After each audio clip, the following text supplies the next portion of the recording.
नमस्कार, superfast top 10 news में आपका स्वागत है। मैं हूं आपके साथ समीक्षा दादीज। आइए बात करते हैं आज की तमाम ताजा खबरों पर।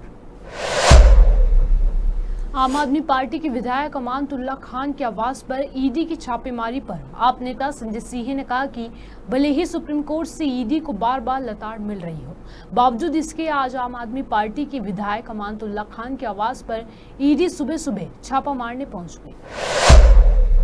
भले ही सुप्रीम कोर्ट से ईडी को बार बार लताड़ मिल रही है, भले ही उनको बार बार चेताया जा रहा है कि आप दुर्भावना से जांच मत कीजिए और सिर्फ जेल में रखना आपका उद्देश्य है, बावजूद इसके आज अमानतुल्लाह खान जो आम आदमी पार्टी के विधायक हैं, उनके घर पर ईडी सुबह सुबह छापा मारने के लिए पहुंच गई।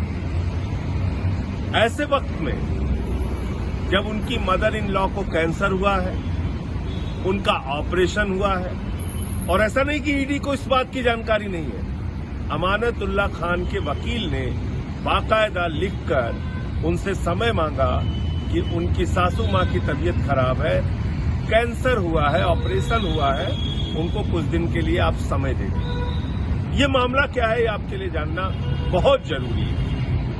जिस मामले में ईडी सुबह सुबह इतनी सक्रियता के साथ हवा बोलने पहुंची, दरअसल 2016 में सीबीआई ने एक मामला दर्ज किया।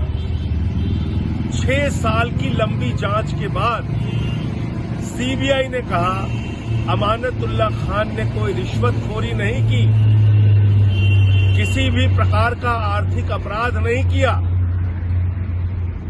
उनको गिरफ्तार भी नहीं किया सीबीआई ने। 2022 में उन्होंने फाइनल चार्जशीट दाखिल कर दी, और उसी मामले में जिसमें सीबीआई ने पर्चा दर्ज किया था, पहले एसीबी ने पर्चा दर्ज किया, फिर ईडी ने पर्चा दर्ज किया 2020 के अंदर। और मजेदार बात यह है कि एसीबी ने अमानतुल्लाह खान को गिरफ्तार भी किया। गिरफ्तार करने के बाद उनको जब जमानत मिली, उसमें भी ये कहा गया कि अमानतुल्लाह खान के खिलाफ रिश्वतखोरी के, भ्रष्टाचार के कोई सबूत नहीं है। ये एसीबी से मिली जमानत में लिखा हुआ है। इसके बाद ईडी अपना केस खत्म नहीं करती। 2023 में अमानतुल्लाह खान के घर पे छापेमारी करती है।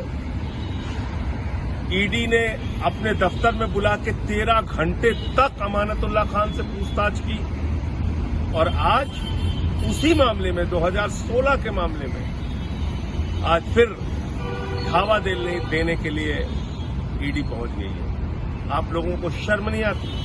ये आपकी जांच है। एक मामले की 3 इन्वेस्टिगेटिंग एजेंसी जांच कर रही है। 2 एजेंसी की जांच में कुछ मिला नहीं, आपकी जांच में कुछ आज तक साबित हुआ नहीं।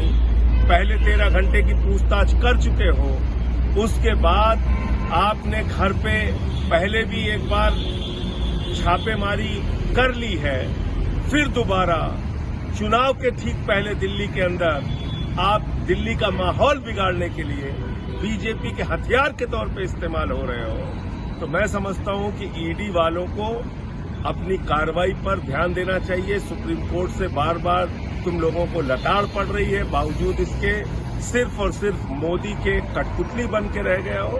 ये ठीक नहीं है, और पूरी आम आदमी पार्टी इस मामले में मोदी सरकार को चेताना चाहती है कि तुम ये जो हथकंडे अपनाना चाहते हो अपनाओ। तुम्हारे सामने आम आदमी पार्टी किसी भी रूप से झुकेगी नहीं, लड़ती रही है, लड़ती रहेगी। आपने केजरीवाल को अंदर डाल रखा है, 17 महीने बाद मनीष सिसोदिया छूट के आए, 6 महीने मुझे जेल में रखा, सत्येंद्र जैन को जेल में रखा हुआ है। इससे हमारा मनोबल कहीं गिरने वाला नहीं है। तुमसे लड़ेंगे और तुमको हराएंगे। आप विधायक अमानतुल्लाह खान की यहां ईडी की छापेमारी पर दिल्ली सरकार में मंत्री और आप नेता सौरभ भारद्वाज ने कहा कि 2016 का एक मामला है, 8 साल सभी एजेंसियों इस मामले में अलग अलग स्तर पर जांच कर चुकी है, अभी तक कुछ नहीं मिला। केंद्र सरकार चाहती है कि दिल्ली में जितनी भी सरकारी महकमे हैं वो खाली रहें। सारा देश देख रहा है कि किस तरीके से एजेंसियों का दुरुपयोग किया जा रहा है और जैसे जैसे चुनाव नजदीक आएंगे ये लोग इस तरह का दबाव और बढ़ाएंगे। वो चाहते हैं कि दिल्ली के अंदर जो पूरी की पूरी जो सरकारी व्यवस्था है वो चरमरा जाए। और अब जैसे जैसे दिल्ली का चुनाव पास आ रहा है इस तरीके का दबाव और बढ़ाएंगे लोग। भारतीय जनता पार्टी एक नकारात्मक सोच की पार्टी है। इनको देश की भलाई से कोई लेना देना नहीं। ये सिर्फ जो है अपनी राजनीतिक स्वार्थ के लिए जो है विरोध करते हैं। वक्फ बोर्ड के अंदर कुछ लोगों को कॉन्ट्रैक्ट पे लेने का मामला है। उसके अंदर 2016 से अब 24 हो गया। 8 साल से सारी एजेंसियां उसके अंदर अलग अलग लेवल पे जो है इन्वेस्टिगेशन कर चुकी हैं, तो अभी तक तो कुछ मिला नहीं है। ये तो बहुत शर्म की बात है ना केंद्र सरकार के लिए कि एसीबी उनकी, सीबीआई उनकी जांच की, कहीं ये नहीं दिखा कि कोई पैसे के लेन देन पे किसी की भर्ती वहाँ पे की गई है। और केंद्र सरकार तो चाहती है कि दिल्ली के अंदर जितने भी सरकारी महकमे हैं वहाँ पे पद खाली रहें। वहाँ की खुद वो भर्ती करना नहीं चाहते, कोई और दूसरा भर्ती कर दे तो उसके ऊपर जो है आरोप लगाते हैं। इसका मतलब वो चाहते हैं कि दिल्ली के अंदर जो पूरी की पूरी जो सरकारी व्यवस्था है वो चरमरा जाए। यही अस्पतालों के अंदर भी कर रहे हैं। खुद लेंगे नहीं, दूसरे को लेने देंगे नहीं। तो सारा देश देख रहा है कि इस तरह से एजेंसियों का दुरुपयोग किया जा रहा है। और अब जैसे जैसे दिल्ली का चुनाव पास आ रहा है इस तरीके का दबाव और बढ़ाएंगे लोग। बीजेपी जांच करने देना चाहिए। कानून अपना काम कर रहा है नहीं कर रहा वो तो सुप्रीम कोर्ट कई बार अब टिप्पणी कर चुका है। ईडी और सीबीआई के विषय में सुप्रीम कोर्ट ने कहा है कि जिसको मन करता है उसको जेल में डालते हैं, जिसको मन करता है उसको गवाह बनाते हैं, जिसको मन कर रहा है उसको अप्रूवर बना रहे हैं, जिसको मन कर रहा है आरोपी बना रहे हैं। तो कोई कानून नहीं देख रहे हैं, सिर्फ और सिर्फ जो है केंद्र सरकार की सियासत के हिसाब से जो है लोगों के ऊपर एक्शन किया जा रहा है। और ये कोई और नहीं, देश की सबसे बड़ी अदालत कई बार ईडी के विषय में एक्साइज मामले में कह चुकी है। बीजेपी इसका विरोध करेगी इस आधार पे कि इसमें कुछ क्लियर नहीं है, क्या प्रोविजंस रहेंगे। देखिए, भारतीय जनता पार्टी एक नकारात्मक सोच की पार्टी है। कोई भी काम कोई सरकार करे तो उसका विरोध करेंगे। आधार कार्ड यूपीए ला रही थी, ये विरोध करते थे, फिर ये खुद ले आए तो ये बहुत अच्छा था। मनरेगा पहले यूपीए के ज़माने में था तो उसका विरोध करते थे, बाद में खुद चला रहे हैं। जीएसटी यूपीए के ज़माने में आ रहा था, ये विरोध करते थे, प्रधानमंत्री खुद उसका विरोध करते थे, मगर जब खुद आ गए तो लेके आ गए। तो भारतीय जनता पार्टी का नकारात्मक सोच की पार्टी है। इनको देश की भलाई से कोई लेना देना नहीं। ये सिर्फ जो है अपनी राजनीतिक स्वार्थ के लिए। दिल्ली भाजपा अध्यक्ष वीरेंद्र सचदेवा ने कहा कि दिल्ली में पूरी स्वास्थ्य सेवा चरमरा चुकी है। एलएनजेपी अस्पताल में 670 करोड़ का जो नया ब्लॉक बना है वो अपने आप में भ्रष्टाचार का केंद्र है। हर बार नया घोटाला सामने आने पर वे यानी कि दिल्ली सरकार में मंत्री अपना पल्ला झाड़कर सरकारी विभाग के अधिकारियों की तरफ उंगली उठाते हैं। हम बार बार इस तरह की बात को दोहरा रहे हैं कि अगर सरकारी विभाग के अधिकारी दोषी हैं तो आप मंत्री के तौर पर क्या कर रहे हैं। These all departments are the center of corruption. पूरी स्वास्थ्य सेवाएं चरमरा चुकी हैं, ऐसा हम कई बार दिखा चुके हैं, बता चुके हैं। अस्पतालों में नकली दवाइयों का मामला हो, मोहल्ला क्लिनिक में जो नकली टेस्ट हुए उसका विषय हो, और एलएनजेपी हॉस्पिटल में जिस तरह से एक ब्लॉक बनना है और उसका जो एस्केलेशन हुआ है 670 करोड़ का, वो अपने आप में बड़ा भ्रष्टाचार का केंद्र है। लेकिन उनके मंत्री जो जिम्मेदारी से भागते हैं और सिर्फ प्रेस कॉन्फ्रेंस करके अपने काम की इतिश्री कर लेते हैं। हर बार नया घोटाला आने पर अपना पल्ला झाड़ते हुए वो सरकारी विभाग के अधिकारियों की तरफ उंगली उठा देते हैं। और हम बार बार इस बात पे दोहरा रहे हैं कि अगर सरकारी विभाग के अधिकारी दोषी हैं तो आप मंत्री के नाते कर क्या रहे हैं। आपका काम सिर्फ सुविधाएं लेना है, भत्ते लेना है। आपकी नाक के नीचे चोरी होती है, भ्रष्टाचार होती है और आप आंखें मूंद के बैठे रहते हैं। क्या कारण है कि अस्पतालों में नकली दवाइयां दी जाती हैं? क्या कारण है कि मोहल्ला क्लिनिक, जिसे आप अपना सबसे बड़ा मॉडल बताते हैं एक ही नंबर पे हजारों टेस्ट हो जाते हैं और वो नंबर एग्जिस्ट नहीं करता है, और उन टेस्ट रिपोर्ट्स के बदले में किकबैक लिया जाता है। जितने भी इनके हेल्थ के प्रोजेक्ट्स हैं उसमें देरी का कारण सिर्फ भ्रष्टाचार है। समय अवधि के अंदर काम पूरा नहीं करते, जानबूझ के चीज़ों को डिले करते हैं, फाइलों को डिले करते हैं और उसके बाद उसकी चार्जेस बढ़ाई जाते हैं और उसमें किकबैक लिया जाता है, जिसको लेके विजेंद्र जी ने एक बड़ी विस्तृत शिकायत एसीबी में की थी। और मुझे खुशी है इस बात की कि जांच एजेंसी ने उस पर कॉग्निजेंस लिया है, ब्यूरो ने। और निस्संदेह जैसे जैसे जांच आगे बढ़ेगी, सौरभ भारद्वाज हों या बाकी जो भी इसमें संलिप्त अधिकारी हों, उन्हें सब पे शिकंजा कसा जाएगा। क्यों? क्योंकि आम आदमी पार्टी की दिल्ली की सरकार सिर्फ भ्रष्टाचार, लूटना और दिल्ली की। मनीष सिसोदिया ने वल्लभगढ़ में पार्टी की रैली को उस समय संबोधित किया जब हरियाणा विधानसभा चुनाव को लेकर प्रचार चरम पर है। इस बार हरियाणा में विधानसभा चुनाव को लेकर आम आदमी पार्टी ने भी अपनी तैयारी तेज कर दी है। दिल्ली और पंजाब के बाद अब आम आदमी पार्टी ने हरियाणा में भी अपनी राजनीतिक सक्रियता बढ़ा दी है। देश में जाति जनगणना पर रार ठनी हुई है। विपक्ष लगातार जाति जनगणना की मांग कर रहा है। इसी कड़ी में आरजेडी नेता तेजस्वी यादव ने जातिगत जनगणना पर एनडीए सरकार पर निशाना साधा है। उन्होंने इस मुद्दे पर बिहार सरकार पर भी कटाक्ष की। जब तक पता नहीं चलेगा कि भाई गरीबी कौन है, गरीब कौन है, उसकी पढ़ाई लिखाई क्या हुई, उसके पास अपना घर है कि नहीं है, उसको अपना नौकरी है कि नहीं है, तब तक कैसे पता चलेगा। इसीलिए हम लोगों की मांग रही, लालू जी की मांग रही कि भाई किसी भी कीमत पर हम लोग जो है गिनती कराएंगे, कौन जाति के कितने लोग हैं और उनकी स्थिति क्या है। उसी हिसाब से सरकार में जो लोग बैठेगा वो उसी हिसाब से उनके लिए योजना लाएगा ताकि उनको मदद करे, उनको उठाने का काम करे। आज बजट बनता है, 2-2 लाख करोड़ के ऊपर का बजट चला गया है। उसमें से गरीब को क्या खर्च कितना पहुंच रहा, कितना मिल रहा है भाई।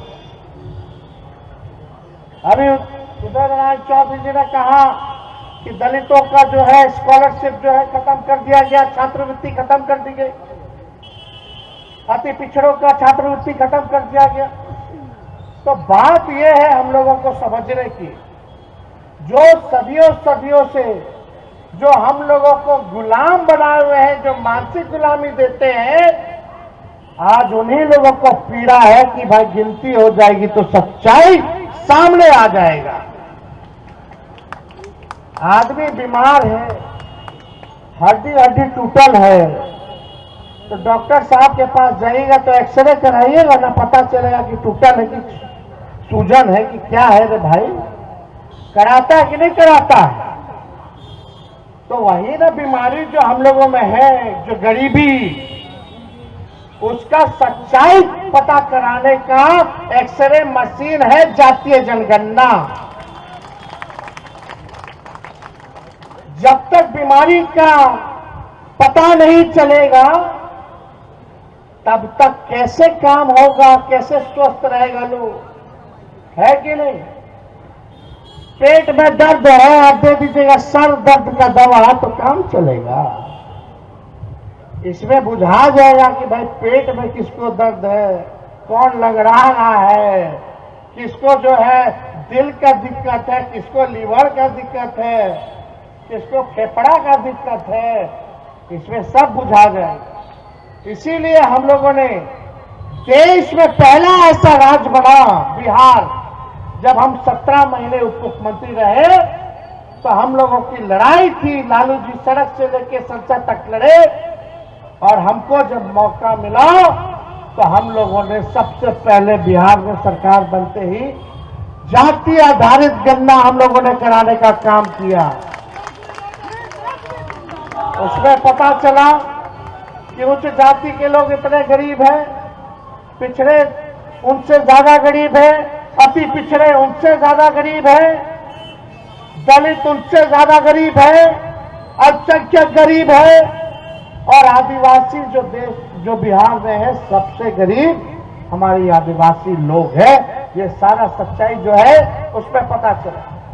उसमें ये भी पता चला कौन लोग भूमिहीन है, कौन लोग बेरोजगार है, कौन लोग भीख मांगता है, कौन समाज का है। तो हम लोगों ने इसके बाद निर्णय लिया कि भाई ऐसे लोगों को सरकार, हम लोग नियम लाए, कानून बनाए कि जो बेरोजगार है उसको 2 लाख रुपया का हम लोग आर्थिक मदद करेंगे ताकि अपने पैर पे खड़ा हो जाए। जिसके पास जमीन नहीं है उसको 1 लाख रुपया देंगे और जिसके पास घर नहीं है बनाने का जमीन पर उसको 1,20,000 रुपया हम लोग दिलवाने का काम करेंगे ताकि उन लोगों के पास काम हो और अपना छत हो ताकि वो लोग आगे बढ़े। जन स्वराज प्रमुख प्रशांत किशोर ने आरजेडी पर निशाना साधते हुए आरोप लगाया कि पार्टी मुसलमानों को सिर्फ वोट बैंक के तौर पर इस्तेमाल कर रही है। उन्होंने आरजेडी को चुनौती देते हुए कहा कि अगर वे मुसलमानों के नेता होने का दावा करते हैं तो उन्हें मुस्लिम आबादी के हिसाब से टिकट देना चाहिए। प्रशांत किशोर ने स्पष्ट किया कि जन स्वराज में सभी वर्गों की भागीदारी सुनिश्चित की जाएगी और 2025 में जन स्वराज का मुख्यमंत्री जनता के फैसले से चुना जाएगा। भारी बारिश और व्यापक बाढ़ के बाद गुजरात की बाढ़ प्रभावित द्वारका में प्रशासन ने तुरंत चिकित्सा सेवाएं शुरू कर दी। देवभूमि द्वारका स्वास्थ्य टीम ने वरवाला प्राथमिक स्वास्थ्य केंद्र के साथ मिलकर भीमराणा गांव में एक स्वास्थ्य केंद्र स्थापित किया। साथ ही मच्छर जनित बीमारियों को रोकने के लिए घर घर जाकर अभियान चलाने के लिए 10 टीमों का गठन किया। इसके अलावा चिकित्सा पेशेवरों प्रयुक्त घर में मलेरिया और अन्य बीमारियों के लिए जांच की और स्थानीय लोगों के उचित इलाज के लिए डायरिया स्टॉप प्रोग्राम की शुरुआत भी की। नागरिक और चिकित्सा अधिकारी बाढ़ प्रभावित क्षेत्रों में सामान्य स्थिति बहाल करने और निवासियों की सुरक्षा के लिए कड़ी मेहनत कर रहे हैं। जैसे जैसे पानी कम हो रहा है, सड़क मरम्मत कार्य भी तेज हो गया है। इसके अलावा कई एनजीओ भी राहत कार्यों में सक्रिय रूप से सहायता कर रहे हैं। छत्रपति शिवाजी महाराज की मूर्ति गिरने पर महाराष्ट्र में राजनीति तेज है। इस मुद्दे पर कांग्रेस के नेता पवन खेड़ा ने भाजपा पर हमला करते हुए कहा कि भाजपा हमेशा पिछले 70 सालों का हिसाब मांगती है, लेकिन इनके द्वारा लगाई गई मूर्ति 7 दिन, 7 हफ्ते, 7 महीने तक नहीं टिकी। देश भर में चर्चा का विषय बने हरियाणा की चरखी दादरी की घटना और महाराष्ट्र के धुले एक्सप्रेस में बीफ ले जाने के शक में एक बुजुर्ग यात्री की कुछ लोगों ने पिटाई करने का मामले पर कांग्रेस नेता राहुल गांधी ने लेकर बीजेपी पर तीखा हमला बोला है। नेता प्रतिपक्ष ने कहा कि नफरत को राजनीतिक हथियार बनाकर सत्ता की सीढ़ी चढ़ने वाले देश भर में लगातार भय का राज स्थापित कर रहे हैं। बीजेपी सरकार में उपद्रवियों को खुली छूट मिली हुई है, इसलिए उनके भीतर ऐसा कर पाने का साहस पैदा हो गया है। गाजा पट्टी के रफा की एक सुरंग में इजराइल को 6 बंदूकों के शव मिले हैं। माना जा रहा है कि जब इजरायली सेना इस इलाके में काउंटर स्ट्राइक के लिए आ रही थी तो हमास ने बंदूकों की हत्या कर दी। इजराइल का कहना है कि ये उन्हीं के देश के बंधक हो सकते हैं जिनकी पहचान अभी की जा रही है।